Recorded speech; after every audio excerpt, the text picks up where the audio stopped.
सरकारी नोकरी मिळवून देण्याच्या नावाखाली बारामतीत एक अत्यंत धक्कादायक प्रकार उघडकीस आलाय। तब्बल 117 तरुणांना 3,73,00,000 रुपयांचा गंडा घालण्यात आल्याने परिसरात मोठी खळबळ उडाली आहे। केंद्र आणि राज्य सरकारच्या आरोग्य, वन, जलसंपदा आणि रेल्वे अशा विविध विभागात नोकरी लावण्याचं आमिष भामट्यांनी दाखवलं होतं।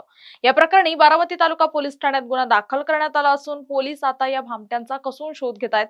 नेमकी काय आहे ही संपूर्ण फसवणूक पाहूयात या विशेष रिपोर्टमध्ये। 2023-24 मधील भरती प्रक्रियेचा गैरफायदा घेत संशयितांनी तरुणांकडून मोठी आगाऊ रक्कम लुटली।